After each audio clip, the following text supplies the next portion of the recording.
Welcome to the Football Show on PLZ Soccer's YouTube channel. I'm Peter Martin. Alan Ruff and Tam McManus are here with me in the studio, and thank you very much to each and every one of you for taking the trouble to not only hit the subscribe button but join us on the programme on a regular basis from 4 o'clock until 5, not only on YouTube, but you can actually download the PLZ Soccer app, and that will allow you to watch it on your phone, your tablet or your PC, and the good news is the podcast is going down a storm. Thank you to so many of you who just decide, I'll get the earphones in, Tam, and just go for a wee saunter and listen to us blether. Yep, a few of my friends do that. When they're out for a walk or whatever, or walking the dog, just stick the podcast on, so it's increasing in its popularity. Yeah, absolutely. Another thing we like to do, because Ruffy and I have always emphasised this over the 10 years, and Ruffy will back me up on this, over the 10 years we always like to appreciate the fact that it is indeed a football show, and there are so many football shows and so many things that you can watch right across the board, Ruffy, and I think we always like to say, remember, if you are a football fan and wants to talk about football and get a balanced view, then we're here for you. But if you want something which is just pro-propaganda, then why not join some of the football fanzines for your club? That's always a good thing, Ruffy. They can just go and talk positively about their own club without any negativity or indeed any kind of balanced view. I think balanced view is the word, you know. I think, have I made myself clear? Yeah, just a wee bit, but no, I think I would hazard a guess that 95% of our listeners are nice people. Yes. We like a chat about football. Yeah, absolutely. Just to let the viewers know, listen, I've got 2 of my season tickets at Celtic Park are available this weekend. Next weekend, if you want to go. Yeah, absolutely. So we've got a box there. It's well, as we always say, you know, if you're, we don't like people being abusive, but if you want to talk football, you want an opinion, and of course, you want a bit of banter as well, then this is the show for you. Otherwise, you know, there are so many other options for you that we will promote over and above that you can go and join from various club channels. So now that I've said my piece on that, we've got lots to look forward to, because we've got two semi-finals that we can concentrate on between Celtic and Kilmarnock and Rangers and Aberdeen. But first and foremost, I was just looking at the English Premier League. We'll be talking about it later on. There's a great game between Manchester United and Man City to look forward to, and it just brought back memories of a fantastic goal in that derby match between those two great sides. Dennis Law is just behind Tam in the foreground there. All we want to know is, which year did Dennis Law score his famous back heel for Manchester City against Man United? It was one of those goals, Ruffy, that I don't think he kicked another ball. He walked off the park, never come back on, ended his career playing football. It wasn't the goal that relegated Man United, but it put them in the position where eventually, the way all the other games turned out, they were going down. Yeah, and you could see when he scored, you know how it meant to the team that he played for most of the time, scored most of these great goals. You could see what it meant to him. He just sort of walked away, you know, and it just shows you the feelings that he had for the club. Yeah, so what year was it? Have a wee guess at that, and of course that's just a little bit of fun. We'll give you the answer at the end of the programme. But what about the competition? Still time to get involved.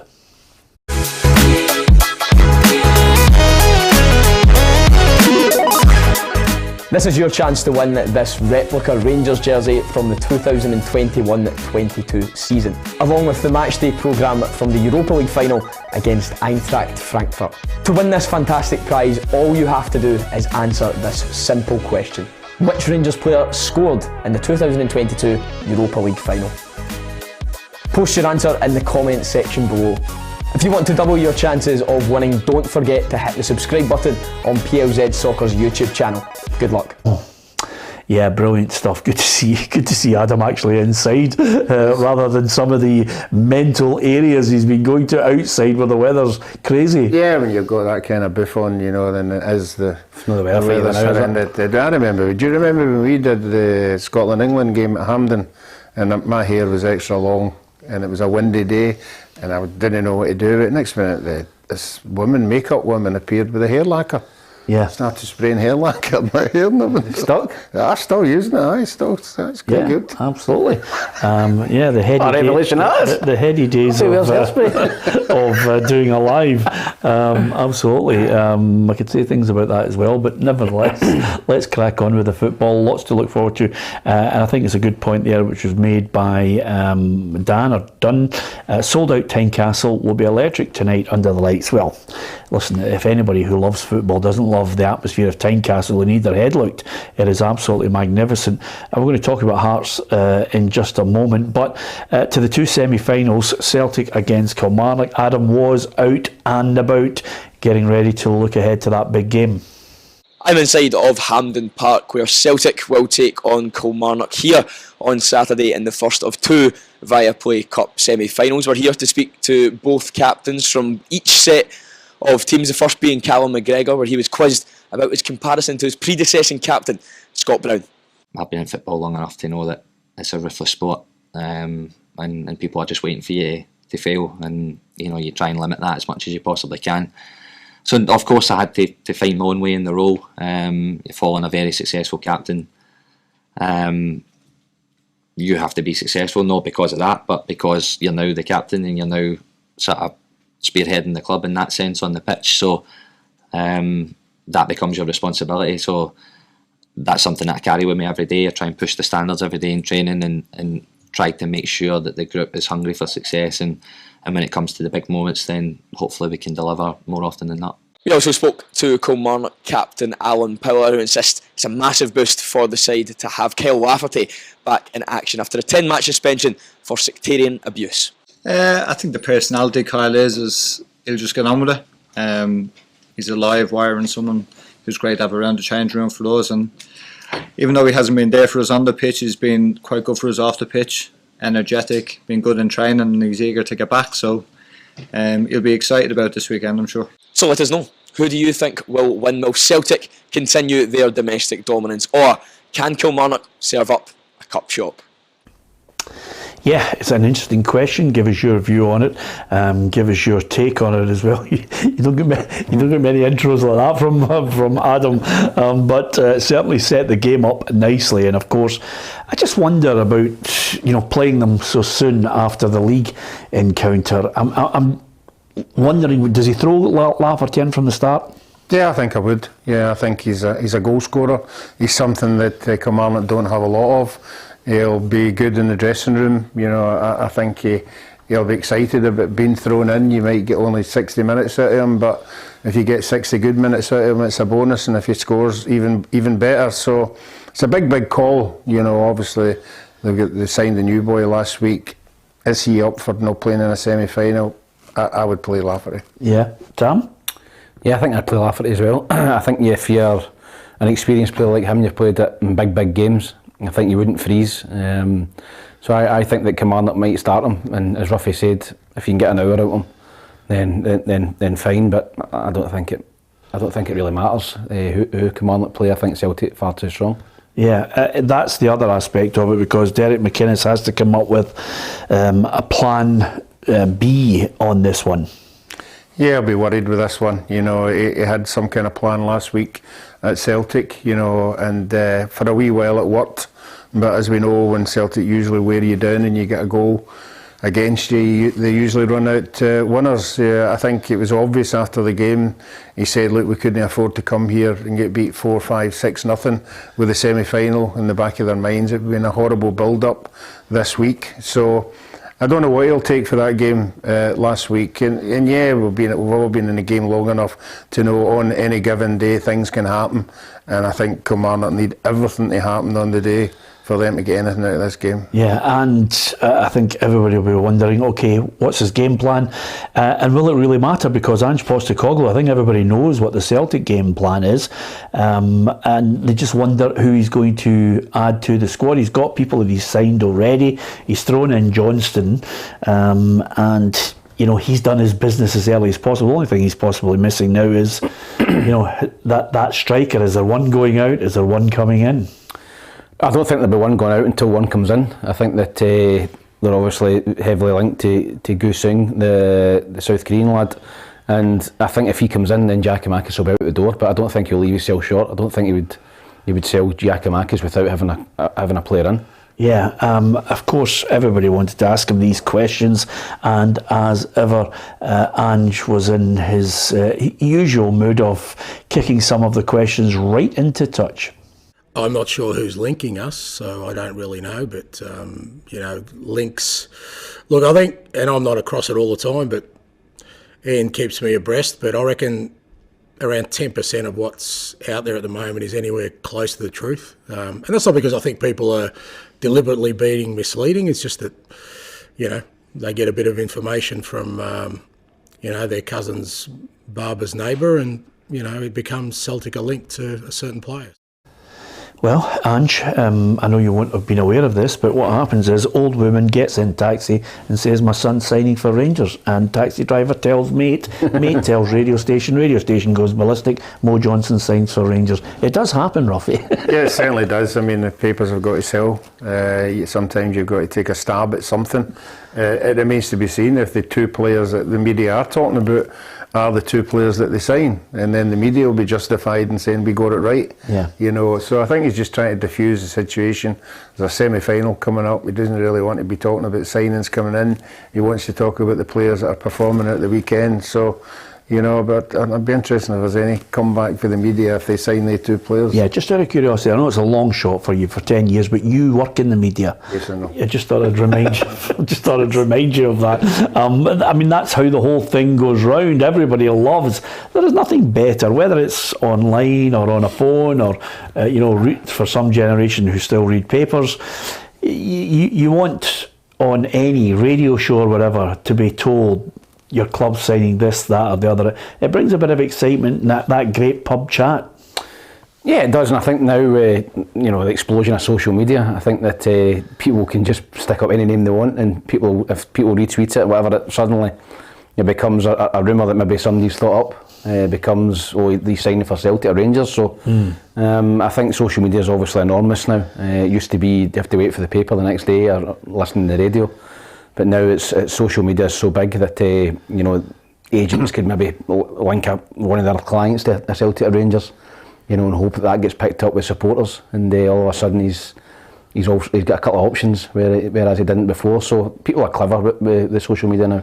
Yeah, I told you the story. My wife took it one too far when she picked up the papers. I went away to the training one day, in the papers it says Alan Ruff can pack his bags, he's off to Man City. And I got home for training, she had all the bags packed. Yeah. That was for Man City. I said it doesn't work. It's not working that way. Yeah, absolutely. Lafferty's a possibility for Kilmarnock. That's an option. He's got to come up with a game plan to try and unsettle Celtic. Getting a goal before them, I think, will be key to it all. And of course, there is the small matter of Hampden, which it's a big pitch.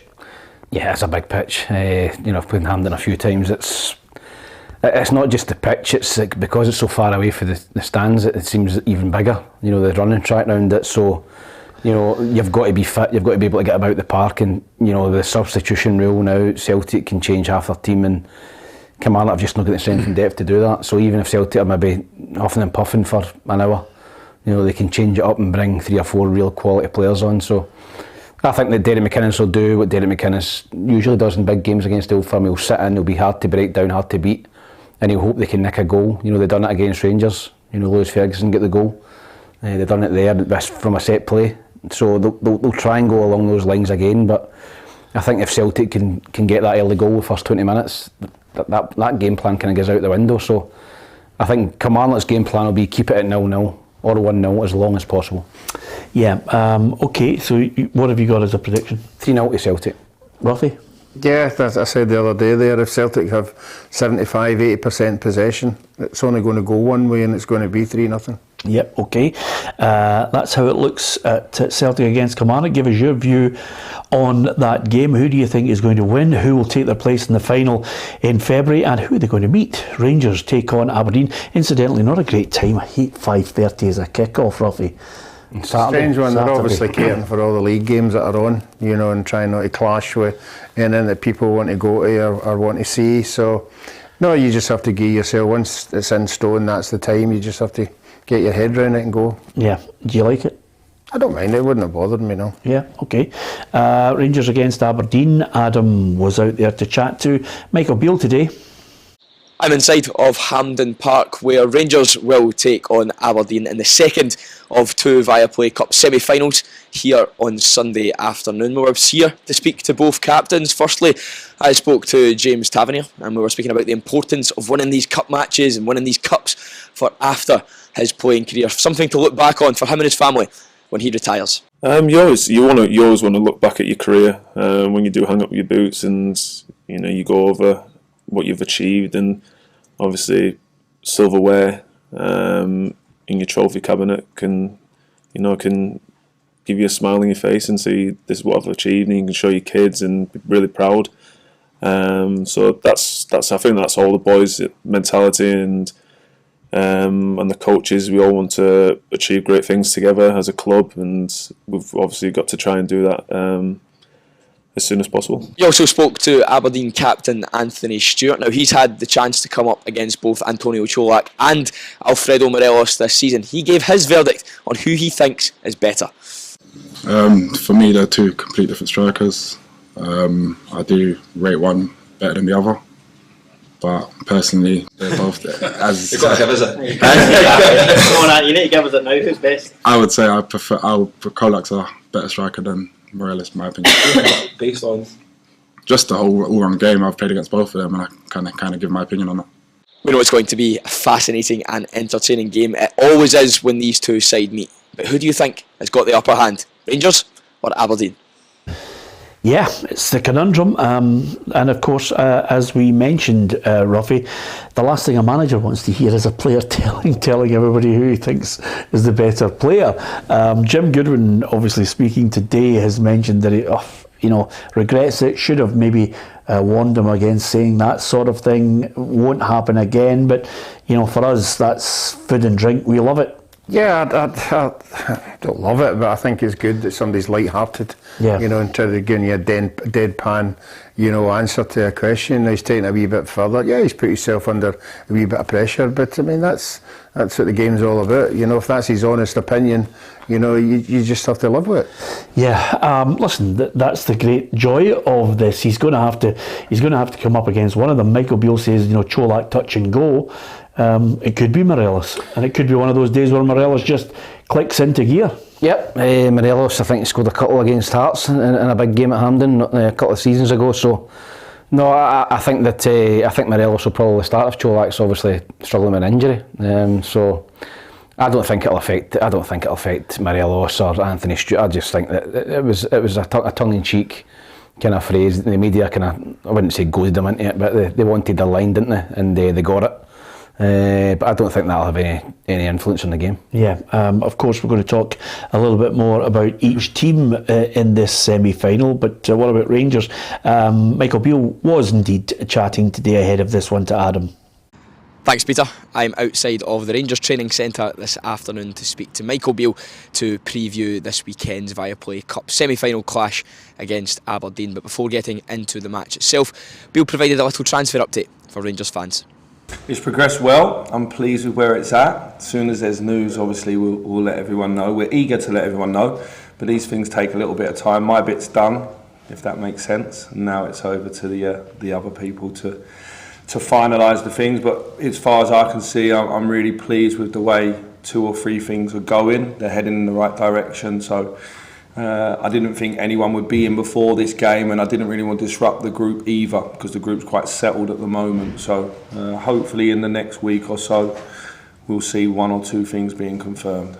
At yesterday's captain's press conferences, we heard from Anthony Stewart. The Aberdeen captain said that he would rather play against Alfredo Morelos than Antonio Colak because he sees Colak as the better player. But it looks as though Micheal Beale's not going to have the option between the two. He also gave us a little injury update ahead of the match on Sunday. Yeah, Colak's had a slight problem. Will be touch and go for this game, but should be back for the other 2 if he doesn't make this one. But Kamaru's fit and raring to go as well. So that's a real positive for us that Kamaru's available, because I think he's a really high quality player. And remind ourselves, he was our top goal scorer when we won the league, and and has been really key whenever he has been fit. And let's hope this now we see a run of Kamar becoming fit and healthy over a longer period of time. The one key element that's happened since he arrived as the manager, Ruffy, is slowly but surely, week in, week out, he's starting to get players back. Obviously, Cholak's picked up a knock. Whether he makes it or not is open to debate, but he's had players saying they'll be back. John Suter should be back. Hadji should be back. So as each stage goes on, he's getting a stronger squad. And, of course, the key issue for Rangers fans, as he mentioned, he's looking to get, 2, possibly 4 signings in before the end of next week. No, there's no doubt since he's come in, everything's been positive, the results have been positive, players coming back, particularly in defence. I think Golson was a big player for them. He's still chopping and changing the goalkeepers, which I don't think is a good thing. You're either number one or you're no number one, so it'll be interesting to see who he picks for this one. I think defensively there are players coming back in there again, but I think Ryan Kent has responded to the new manager. I think he's getting something out of him, so we'll just have to wait and see if Morelos can do it as well. Yeah, I mean, the goalkeeping decision is really, he has to find himself either a number one other than McGregor. McGregor, I think we all agree at the end of this current deal, that'll be him. So he's either going to go John McLaughlin or start to look to the younger goalkeepers. You can't sit in there forever as a young goalkeeper if you're not going to get your chance. McCrory might get his chance. Yeah, and I don't think you can chop and change your goalkeepers according to the game. He spoke about the Dundee United game. He wanted to play McLaughlin because Dundee United might fire balls into the box, set pieces, corners on top of the goalkeeper, and he was better than McGregor. And then this game he might play McGregor. I don't think you can do that. A goalkeeper, I'll probably tell you more than me. You've got to have continuity. You've got to have a run of games. So I think he's got to settle on, right, who's my number one, who's going to play, and I don't think he's quite got that yet. So will John McLaughlin keep his place, or will Alan McGregor come back in? Who knows? Who do you think he'll come back in, Ruffy? I think McLaughlin will keep his place. I think he's maybe saying. I think he's maybe saying to himself, like, this is Alan's last season. Yeah. And I really need. You think McGregor will play? No, I think McLaughlin will play. I think he's got to say to McLaughlin, like, you're my number one just now, because you're going to be number one at the beginning of the season or to the end of the season, because as Tam said, I think Alan will retire. With the seasons he's had at Rangers have been absolutely phenomenal, but you can't chop and change. You can't be in one week and out the next week. Yeah. You need to get your eye in. You need to be playing with confidence and going game to game. So it'll be a big shout. I think everybody will be interested tomorrow. Where does McGregor feature in the greatest ever goalkeepers at Rangers? I would say probably third. Third? Yeah. Yeah, behind? I would have Andy Gorham first, I'd have Kloss second, and I'd have Alan McGregor third. Sam? I played against Stefan Kloss loads of times over a few years. I don't think he was a better keeper than McGregor. I know people will say, I think he won the Champions League and all that, he's got a better all-round record, but I thought McGregor was a better goalkeeper for Rangers, so I would probably go Gorham and then McGregor. Yeah, interesting one. Always good for a wee bit of chat to see what you think. Could be a generational thing, or it could be that if you're lucky enough to have seen 3 or 4 of those keepers over. Yeah, I was just about to say Peter McCloy, Stuart Kennedy, you've seen them all. Jim Stewart, your pal. Yeah. So there's lots of them, but who's your favourite? What about the game, Ruffy? Well, I think Aberdeen will try and take something out of the game up at Pittodrie for one each. With 95 minutes going, Jim Goodwin will be saying, look, just keep your mind in that game and what you did right up until that moment before you lost the goals. Take it into the game. It's a fantastic week, the semi-final. I mean, I think I only played in 3 semi-finals.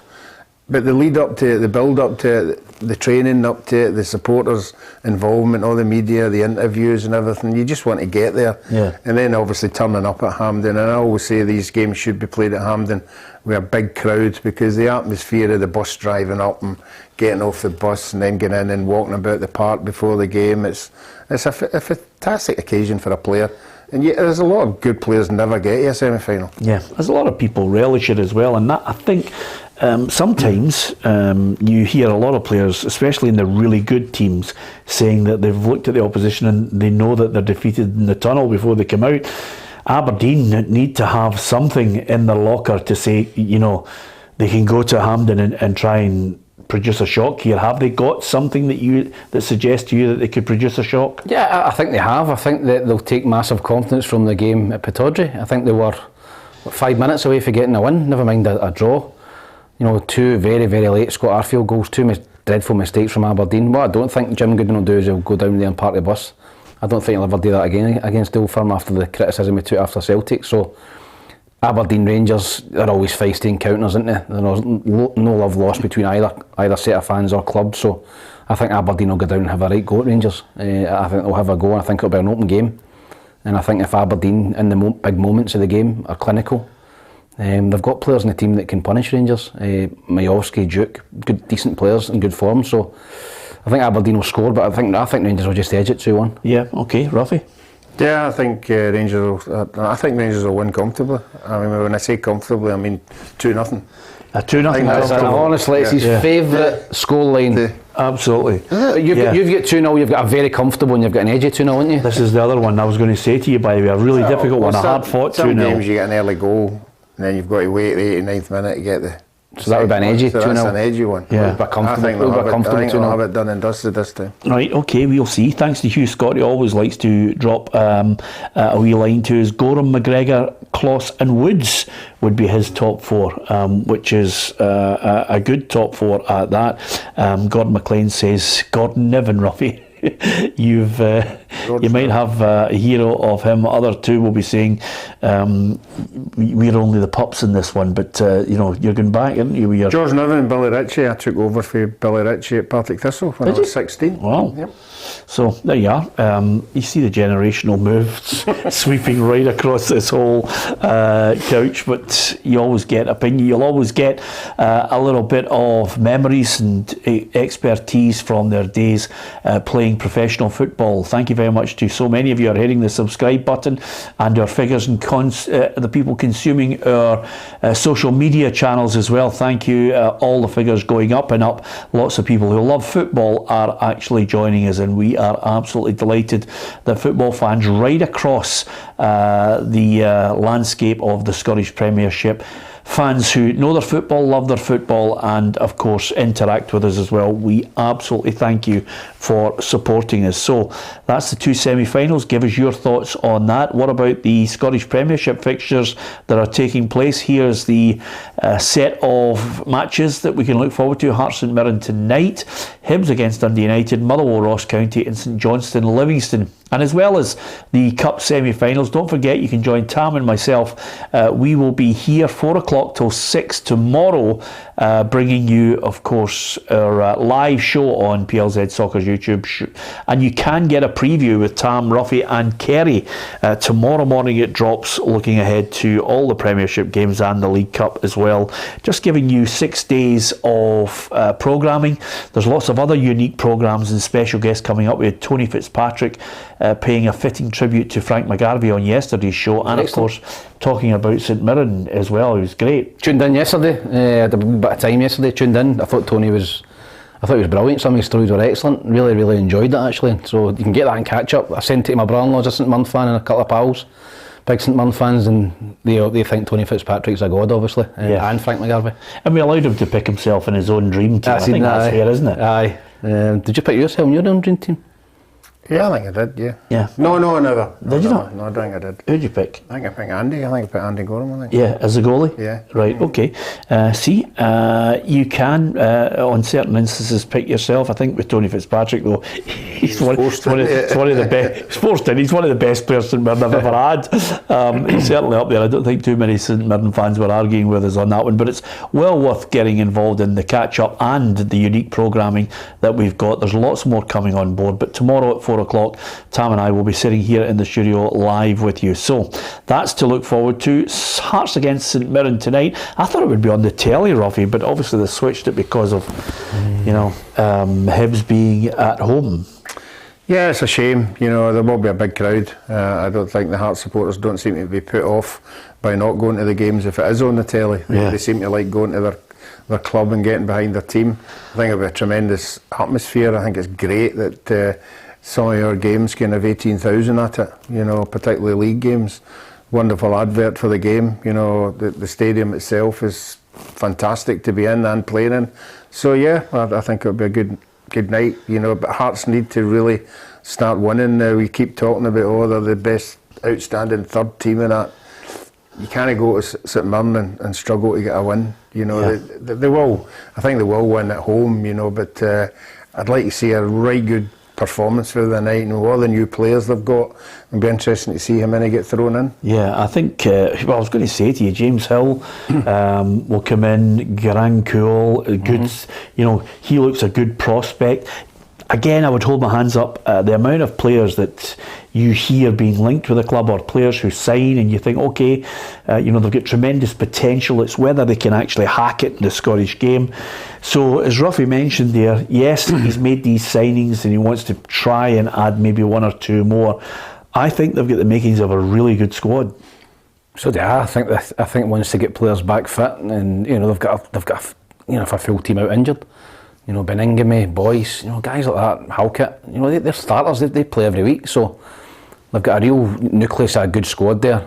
Once everybody's fit, he's going to have a problem with picking not only an 11 but probably an 18 or 20 man squad at a weekend. So I fancied Hibs last week in this show. I did say I fancied them strongly, and I fancy Hearts strongly tonight against St Mirren. I think that they'll be disappointed with their performance last week against St Mirren, and I think the boost in I think there's a real buzz about Hearts at the minute at Tynecastle, with the 2 or 3 new players coming in as well.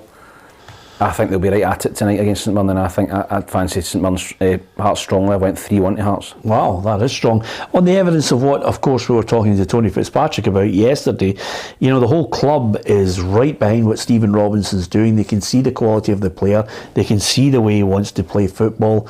And I think you can tell he's changing the mindset. They're not too happy with draws. No, and their confidence as well, getting into games. You know, they're not getting turned over now. They're not losing 3-4 nothing in any of the big games. So they're going away from home. They're tight. They're hard to break down.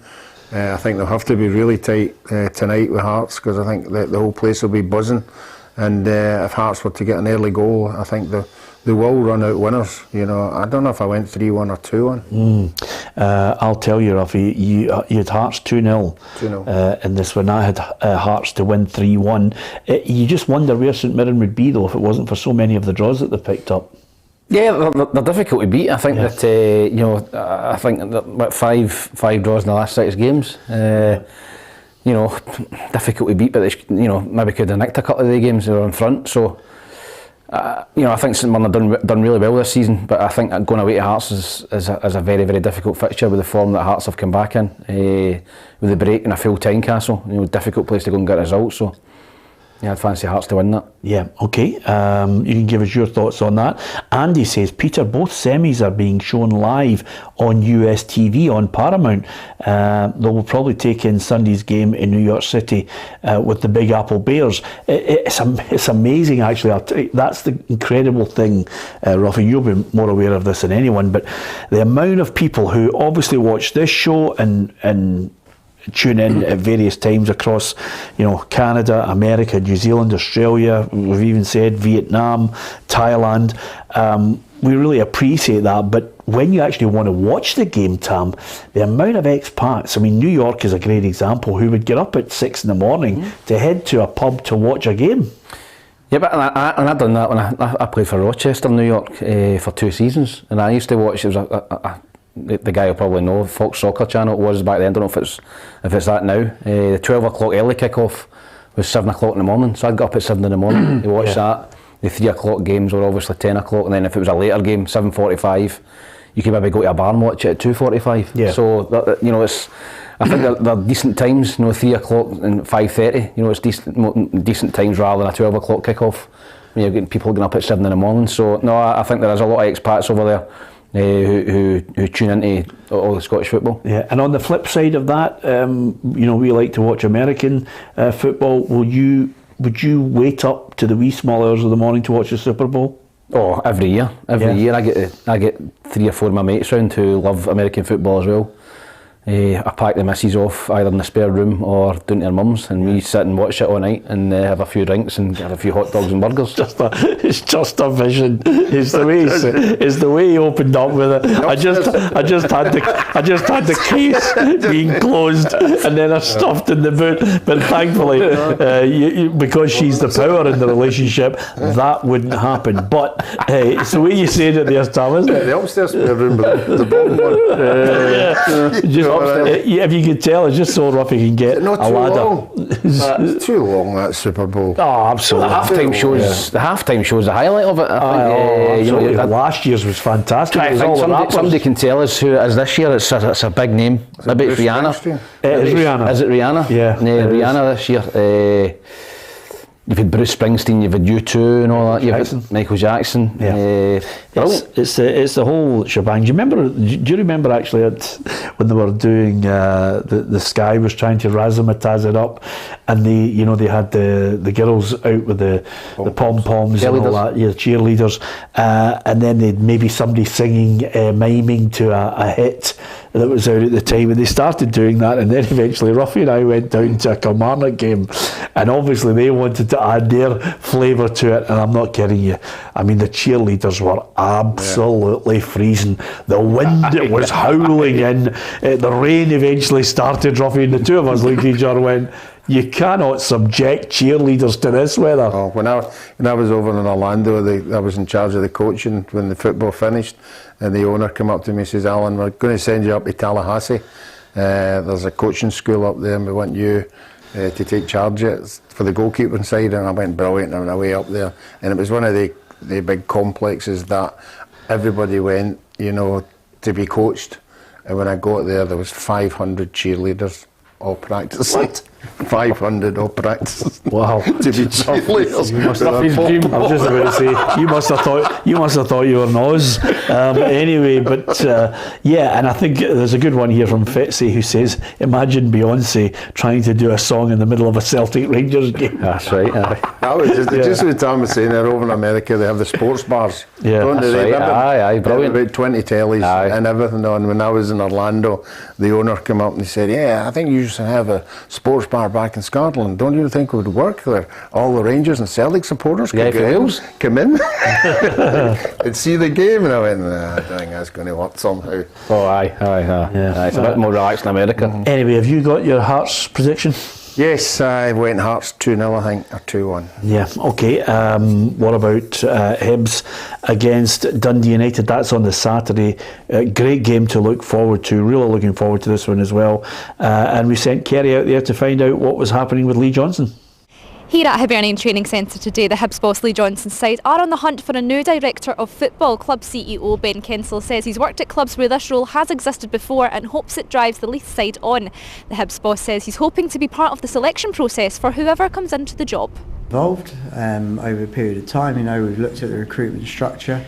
I think it's important for the football club just to add, and improve across all fronts, and I think if that gives us the opportunity to do that, of course it will depend on the correct candidate and the right personality and the right skill set, but I'm all for adding value, and football nous as well is obviously huge, and everybody has different skill sets. I've seen good ones, I've seen bad ones, but I'm sure we'll get the right one. Johnson also spoke about the importance of having a fit and ready Aidan McGeady as part of his squad, and is hoping the veteran can improve the club's goal tally. McGeady, high quality player right at the twilight of his career, but worth a goal a game in my eyes for in games against sort of barring the old firm.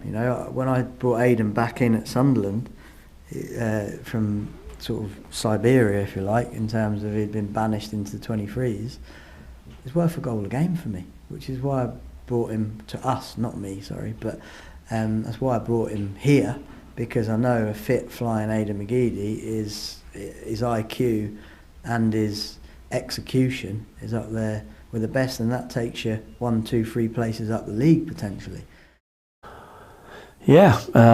So, what do you make of what he's saying now? No, he's right on McGeady. I think that it was really disappointing for every Hibs fan when he got injured. As soon as he came in, but I think you can see the demands that Aidan McGeady puts on other players. You know, I think it was Henderson last week who played a poor pass, and Aidan absolutely slaughtered him. Yeah. Now, you've got to be able to handle that, you know, and Aidan's a demanding character because he demands high standards, and I think he's always been like that, and I think he would drive standards on the pitch and in training as well.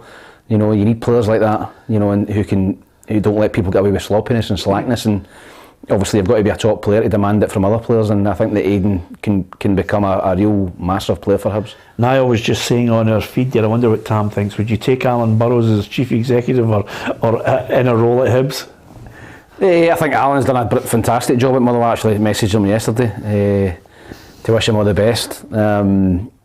I don't know where he's going to end up, but I think he will end up somewhere. He's going to actually come out and tell people, you know, or maybe just move on and not say why. But I think maybe there's a collection of things and pressures that he thought, well, there's a shelf life here. There is, because I think that Alan's very, very open and transparent on social media. I think that any Motherwell supporters that want to know something, I think they'll ask him, and 9 times out of 10, you know, on social media he'll answer them. And now they're going through a bad run, a really poor season. Obviously sacked the manager at the start, you know, poor European run, can't even call it a run, first round out.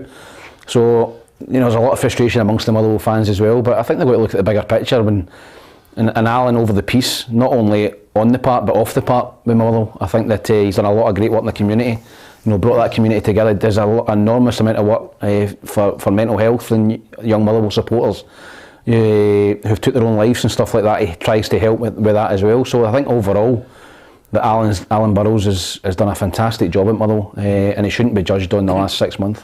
Yeah, absolutely. It's difficult times for Motherwell. We're going to talk about them in a minute, but if Motherwell think they've got problems, Dundee United still not out of it, Ruffy, despite those positive results, and obviously in the end I think they were just Rangers way too much for them. Yeah, they had a relatively good 45 minutes against Rangers, and then obviously Rangers get the 2 quick goals, but they're down there because they're not winning games, and they've got 2 or 3 games coming up that are just as difficult, so they're under a wee bit of pressure. But I think Hibs in this one, you've got to forget about that Motherwell game. That was a poor Motherwell side, poor goals that they lost. Yeah, they won the game and everybody's high, quite rightly so. But this is the game they need to win. They need to win it in front of their home supporters. They need to send the supporters away saying, right, that's 2 back-to-backs. You know, we're on the way. Because if they don't get 3 points, the same people who are moaning are just going to jump in the bandwagon again. Yeah, Liam Fox, clearly he's going to emphasise to his players, listen, after the positive results going into the Rangers game, we've got to try and get back to that form. I'm looking forward to seeing how we bounce back after that second half performance. Looking to see some character, seeing and not letting that second half performance affect us. So yeah, we're looking forward to that. 1 points out of 9. Yeah, 7 points out of 9, Ruffy. Are you happy with their form before that Rangers game? United? No, St Johnstone and Ross County are thrown into that. You know, if it was 7 points out of 9, and one of them was Hearts, if it had been Hearts and the bigger sides, yeah, I would say, oh, they're on a run. Yeah. But there's no evidence yet against Rangers. Yeah, you didn't see anything positive in that first 45? Not really, they've done anything. They had a shot at goal, did they? Yeah. They had a great chance just before half time. Oh, the boy tried to curl it in the corner, but that was it. Yeah, so you're not impressed with them? No, not home. So Dundee United basically are replacing Ross County for your no, I'm still sticking with Kilmarnock. Assessment of them. No, I'm still sticking with Kilmarnock. Yeah. I think the teams that we're talking about will be the ones that will be there for now at the end of the season. Okay, I can't separate these 2 teams. I think it's going to be Hibs 2, Dundee United 2. No, it's got to be a Hibs win for me. Yeah. It's got to be Hibs to win. I think it went 2-0 or 2-1. It doesn't have to be, but I'd fancy Hibs. Yeah. I fancy Hibs quite strongly, actually. I think that with McGeady and Nisbet in the form, he's in now 5-5. Yeah. I think if he gets any sort of sniff in front of goal, he's going to put it in the back of the net. He's in that rich vein of form. His confidence is through the roof. Do you like McGuinness in there? Yeah, I like McGuinness as well. I think unfortunately he's picked up, you know, a couple of quite long injuries, spells out. But Jake Doyle-Hayes coming back into the scheme of things as well. So, you know, he's starting to get a few players back. I spoke about Micheal Beale, but you know, I think Lee Johnson's starting to get a few back as well. and it gives them more competition for places. Yeah, Alan Wood says, I agree with Ruffy, Kelly are going down. Well, it's a strong one. I think Derek McInnes might have something to say about it. You can imagine the lift if they were to defeat Celtic and get into that League Cup final. It would just give everybody that confidence. Whether they're able to actually add players along the way, only time will tell. One player who's come in for Motherwell ahead of their match against Ross County is Ollie Crankshaw, signed from Stockport. And I think that's actually where we are at the moment. You know, you're looking, you're saying to yourself, is there enough talent coming through from the academies? Is there enough? And they're looking for guys that most of us have never really heard of from the lower leagues in England. I know for a fact there's plenty of talent coming through at Motherwell in terms of the youth academy. There's a couple of 16-year-olds on the bench. Big Lee Miller's boy, Lennon, is a really talented player. But is this the time to throw them in though, Tam? No, I don't think it is. I don't think it is. He needs a bit of experience. He needs players that can handle the pressure. You know, at Fir Park, you know, you heard some of the shouts against Hibs. You know, I could hear them coming through the TV. You know, they're really getting on the players' backs at the minute, the Motherwell fans. So you need big shoulders, broad shoulders to handle that, and it's no the time to throw in 16, 17-year-old boys. So I think obviously Crankshaw coming in, I think they're in the market. We're talking about a Japanese player as well, so yeah. I think that Stevie's desperate to get, you know, 4 or 5 players in of experience and quality. Yeah, let's find out what he had to say to Adam. Thanks, Peter. I'm outside of Fir Park, and Motherwell fans, I'm sure you know exactly what I'm going to be talking about this morning. I was here for the press conference with Stevie Hamill and Max Johnson, but the big news from yesterday, of course, the announcement that Alan Burrows is leaving Motherwell after 9 years in charge as CEO. He was at the club for 15 years, and I'm sure everyone connected with the club and those beyond in Scottish football know exactly just how great a job Alan Burrows has done here. So we spoke to Stevie Hamill, who naturally is disappointed to see the boss go. But yeah, disappointed because I know how much he puts into this. I know how much the club means to him. You know, he's very similar to myself in terms of, you know, he doesn't clock out at 5 o'clock and go home and then that's him for the next day. He's fully invested. He spends every minute of the day, you know, about how he can do better for this club, and his commitment to it, and any success we've had over his period of time is, you know, he's been a big part of that. Aside from that, Motherwell are currently in a precarious position, if you like, at the bottom of the Scottish Premiership. They currently sit in 10th position, just 3 points off bottom spot. But Stevie Hamill insists that him and his staff are still the right men for the job. Yeah, it's been difficult. I mean, I know the smile isn't on my face as much as it usually would be in normal times, but you know, it's because I want to do well. It's because I want to win, and obviously, especially last week, that didn't happen. I think when they took the job, when we came into the job, it was understood it was a difficult task to take over and come into, but I'm confident in myself and the staff here are doing well and being as good as we can possibly be. And I'll tell you one thing, it's going to be nervy at that game tomorrow. And quite simply, Ruffy, if Ross County came away with all 3 points, suddenly it's 19 on 19. Yeah, and then Tam's touched on it, the supporters aren't happy already, you know, and I think a defeat would just tip them over the edge, and then you've got to deal with it, you know, but I think it'll be a tough game. I think Ross County have been unfortunate in their last couple of games. I think they've had chances to go ahead and no taking them, and obviously Livingston went up last week and scored a couple of breakaways, but Micheal believe that they can go in there and get something out of that game. I can't see them winning the game, but I can see Ross County getting a point, because I think the pressure is all on Motherwell because they're at home. Yeah, and both of them with equally dismal records. I mean, it's one draw out of the last 6, and the rest are all defeats for Ross County. Yeah, it is, and listen, I think that it's an enormous game for both clubs, but I think particularly for Motherwell, I think that if Ross County were to go to Motherwell and win, you know, the pressure on Stephen would be wrapped up enormous amounts. So 1 win in 12. Yeah. And he needs a window. He needs a good window, Stevie. Yeah. Listen, I think that Motherwell. I think I went for Motherwell to nick it. I think that Motherwell have more goals in them. Yeah. So I went for 2-1. I think. Yeah, I've gone 2-1 as well, Ruffy. I went 1 each. Yeah. Okay. Can't separate them. Last of the Premiership fixtures, of course, St Johnstone against Livingston. Kerry was on the move around the what do they call that stadium now? Is it the Tony Macaroni still? I think it is. Yeah. Let's hear what Kerry's got to say. Here at Livingston today, David Martindale has been speaking about the busy week that he's had, starting off with a win against Ross County on Saturday, and then the announcement that first team coach Marvin Bartley would be moving on to a new managerial role. But a familiar face to the Premiership will be joining the club. Former Scotland and Hearts defender Christophe Berra is joining the coaching staff here at Livingston. Here's what the Livy boss had to say about his new addition. I knew in my head that I was going to probably be looking for someone who was defensive minded, or someone who had played at the top level, who could bring their experience to the football club. And I knew Christophe was looking for a job.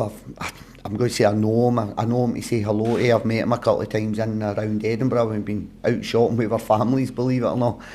Bumped into him, and I know Craig Levine, John McGlynn, Craig Halkett. There's a lot of people I know that had a close relationship with Christophe. He sent me a wee text when obviously Marvin's stuff came out on Saturday night, but he was always on in the back of my mind anyway, because I knew I've been trying to push Marvin to get a job elsewhere, so it was always going to be, at some point I was going to be looking for someone to come in. So I had a wee chat with Christophe. He's happy to come in. We'll see how we go on to the end of the year, but he brings a wealth of experience.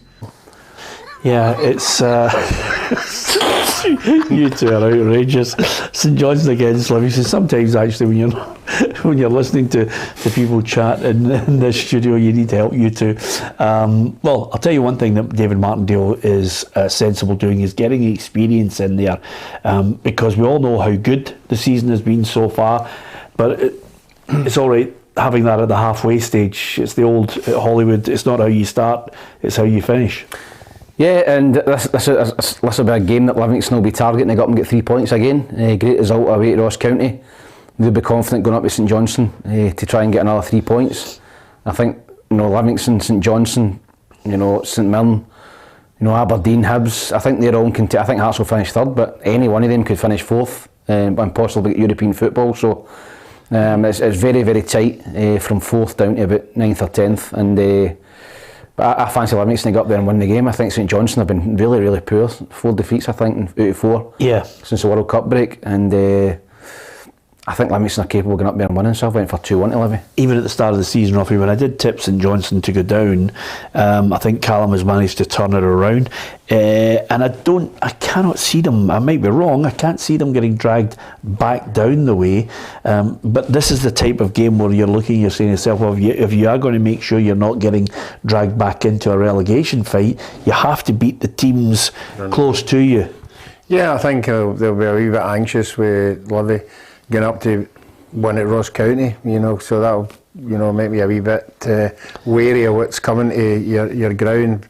For me, I think St Johnstone have done well taking Considine down there, a bit of experience. They stopped losing goals, but the asset for St Johnstone were Stevie May and Clark were scoring goals regularly, and that was digging them out of games, but that's dried up a wee bit now. I can't split the two of them. I think I went for 1 each in this one. Yeah, you did. I've gone for 1-1 as well. Have you gone? It goes for draws. Yeah, I know. But have you gone? No, for I went for 2-1 to Livy.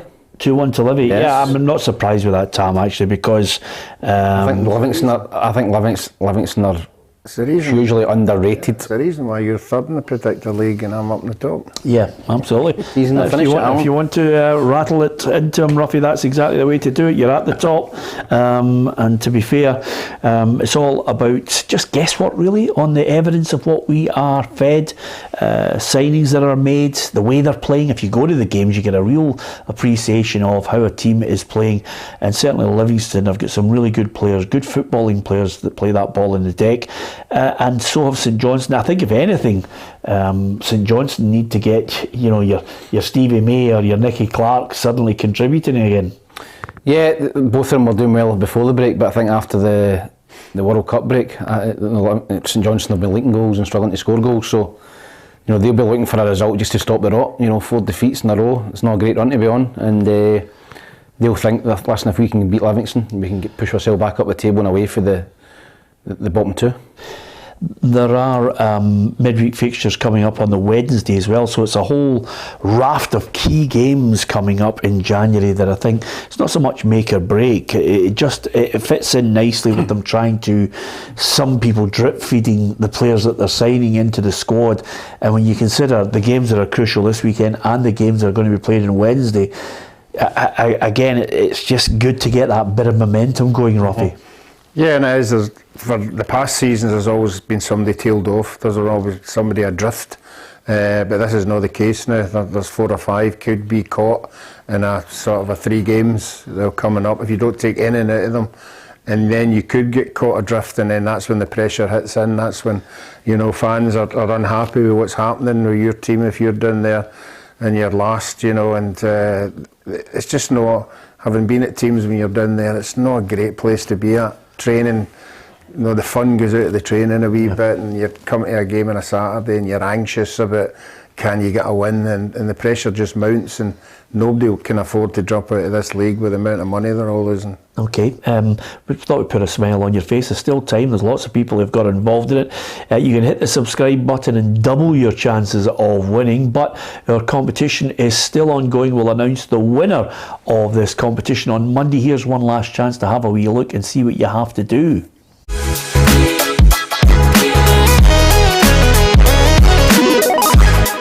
This is your chance to win this replica Rangers jersey from the 2021-22 season, along with the matchday programme from the Europa League final against Eintracht Frankfurt. To win this fantastic prize, all you have to do is answer this simple question. Which Rangers player scored in the 2022 Europa League final?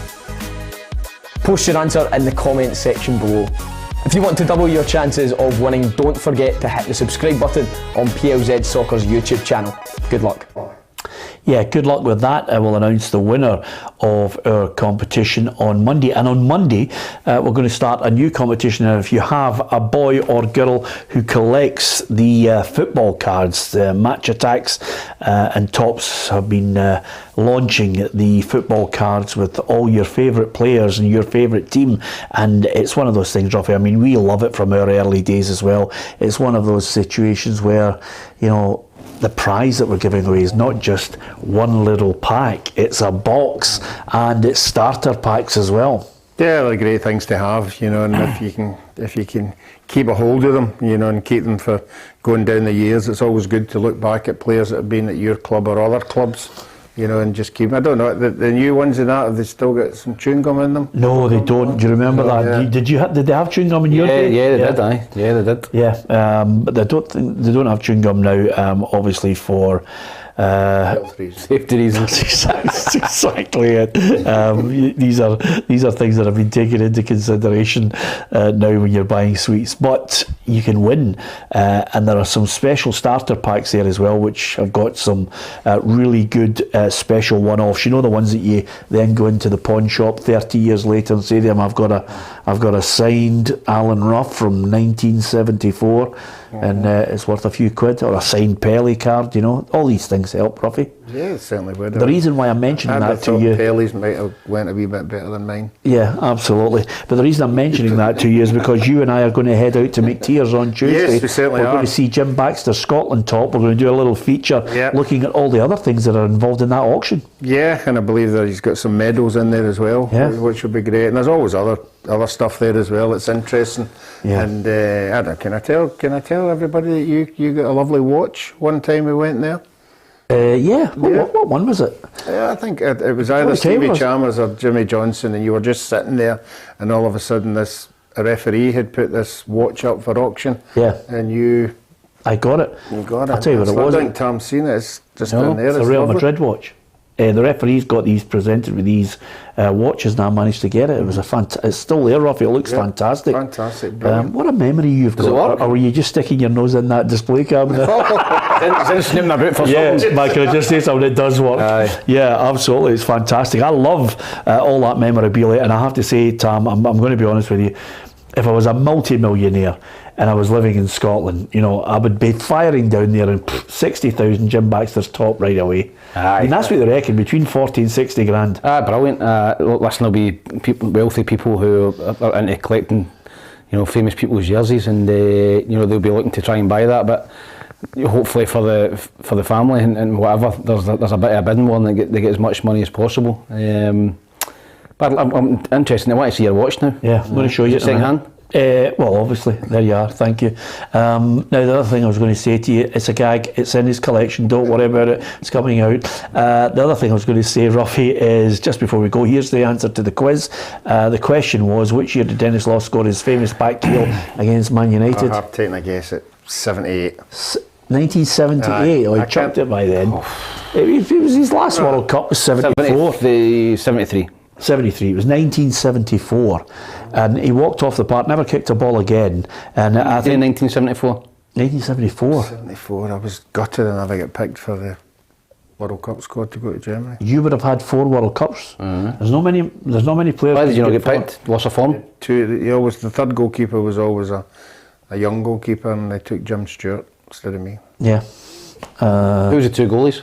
Oh, that's a good quiz question for later on. Who's the 2 You'll get one of them, I bet you don't get the other. Well, I'll tell you right now, the first goalie was David Harvey, was it not? Yeah. The second goalkeeper? That's a question. That's next week's question. This is a Don't really say hard one. That's next week's question. Thompson Allen? No. What a Because I remember, no, you know what it was? I remember him saying it. I remember that name. Unbelievable. That name. Let's not bother with that for next week's quiz question. Anyway, I hope you've enjoyed our chat in Scottish football. Thank you. Again, don't believe everything you read, all the nonsense. Of course, we cover football right across the Scottish Premiership. We offer you an unbiased opinion. You'll get an opinion, which is, of course, always a bonus.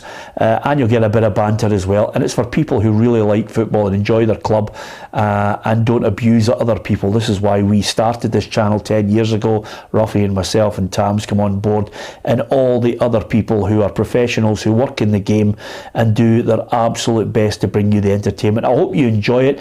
You know, if it's not for you, don't forget there are club channels where you can go and watch as well. We'd advise you to do that too, but dip in here, hit the subscribe button and enjoy your football. Tam and I will be here tomorrow for the live show, 4 o'clock till 6, looking over those semi-finals in greater detail, picking up all the news from Saturday and bringing you the latest from half-time and full-time in the Scottish Premiership games as well. Well worth joining us. And if you want a preview of that, Ruffy, Tam and Kerry Pollock are with you tomorrow on our YouTube channel as well in the morning. Lots of content. Hopefully you'll enjoy it. Enjoy your weekend. Thanks for watching.